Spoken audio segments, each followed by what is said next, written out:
Behind me is one of the bridges that connects Miami to the outer islands of Key West. Over on that side, that's the Gulf of Mexico. If you go up north and a little bit to the west, that's where the main oil spill is. Now, if the oil that is in the northwestern part of the Gulf gets caught up in significant quantities in the loop current, it will flow down the Gulf Coast and it will end up here. And it is here at these mangrove swamps, which surround almost all the islands around Key West, that it has the potential to do the greatest damage. Because once the crude gets into these mangrove swamps, it cannot get out. For instance, if we look here, there's some trash that someone has thrown down here that is trapped in there. I had to go in there and get it out. That is what is going to happen to the oil. And as the tide moves in and out, it has the potential to cause extensive pollution over and over and over again. From the air, you can get a very good idea of how pristine this part of the United States is. It's a marine wildlife reserve. You can see the coral. It is very clear waters. It's where the two currents meet, and it is home to some of the most fragile marine ecosystems here in the United States. Everywhere you look, there are signs of life. This part of the United States is host to some very rare species of marine life.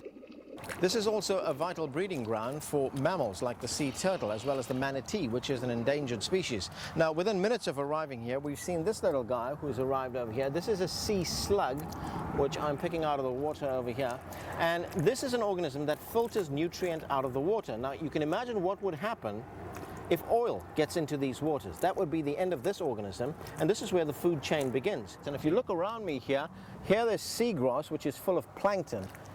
If crude oil gets into these waters, it will mark the death of all these organisms that are around me over here. This guy can go back in the water. There's also a huge economic impact that an oil spill would have in this part of the United States. Almost everyone that we've talked to on the island, on Key West, depend in some way for their income from the waters. We spoke to fishermen, we spoke to tourism operators, we spoke to hotel owners, we spoke to restaurateurs. All of them get their money because these waters are here and because they are pristine. Well, what I assume it's going to do to all the other areas that are affected by it, devastate. You know what I mean? Cleanup will take years, that alone, and it'll do to the fishing industry what it's done up north, and the tourists as well.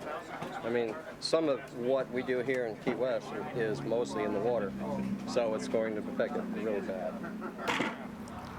And there are many others who fear what could happen here, especially after seeing those pictures that are coming from the Louisiana coast. All they can do for now is hope and wait.